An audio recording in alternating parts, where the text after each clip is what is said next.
says you can't do any grilling when it's cold outside? Hello everyone, welcome to Groovy Sauce, and today I'm going to be doing some cold smoking of some cheese. As you can see, it's plenty cold out here today, and that's actually perfect for what we're trying to do, simply because we don't want to melt the cheese inside of our grill or our smoker, and this nice cool temperature, cold temperature outside will make sure that the grill is kind of cool as well, and that will ensure that our cheese doesn't melt. All right, everybody, let's go ahead and get to the kitchen and do some prep work. Okay, so the first thing is you're gonna need your cheese, of course. Any kind of brick cheese will do. Really anything that won't melt at room temperature or just above room temperature. You're also gonna wanna slice your cheese into slightly smaller chunks, and that's to allow more surface area for the smoke to get on your cheese. You're also gonna want a pan of ice for inside of your grill to help keep everything cool. Next up, we're going outside and getting our briquettes started. You really only need to use a few here, just enough in order to get our chips smoking. Remember that we're doing cold smoking here and we don't want our grill or our smoker very hot. Once the coals are done and the heat has died back a tad bit, you can start placing things on your grill, starting here with the ice tray and then moving on to placing the cheese, making sure to place the cheese on the opposite side of where you have your coals on the grill. That is, of course, if you're doing offset smoking like I'm doing here. For those of you who have a dedicated smoker though, this is something that you don't really have to worry about. Now, I'm using applewood smoking chips, however, any kind of fruit wood or pecan will do. And what you're going to want to do is feed your smoker these chips about every 15 minutes, ensuring there's a nice constant rolling smoke throughout the entire smoking process. After that, you just want to monitor the temperature, making sure it doesn't get hotter than 100 degrees. If it does get too hot, don't hesitate to open up the grill and let it cool off a bit. Also go ahead and flip over and rearrange any cheese that might be starting to melt. So now for the next 2 hours, we're just going to be feeding our fire wood chips to ensure there's smoke, and maybe a single coal briquette, that is of course if the fire starts to die.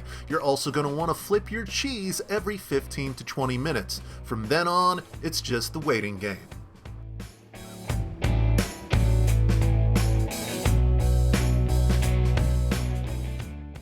After 2 hours, the smoking process is all done and we can load up all our pieces of cheese here in order to get it back to the kitchen, wrapped up, and then thrown in the refrigerator for another 2 weeks in order to help those smoke flavors mellow out a little bit. Wrapping it up is super easy. Just take a piece of cellophane wrap up an individual piece of cheese, and then place that cheese in the refrigerator for the next 2 weeks. Make sure to not put this in the freezer though, because if you put your cheese in the freezer, you're going to end up with crumbly cheese, so just make sure to use the fridge.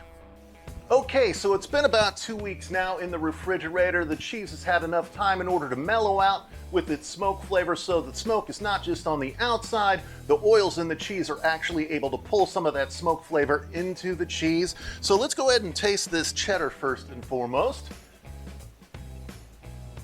This stuff is really amazing, just as good, if not better, than what you're going to be able to get at stores. Next up, I did a Monterey Jack.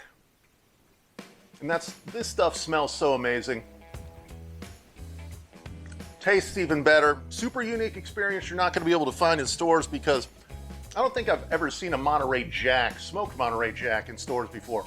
Last up here is my favorite of the bunch. I did this one last time and made a point to do it this time as well. It's smoked mozzarella, and this stuff is amazing as well.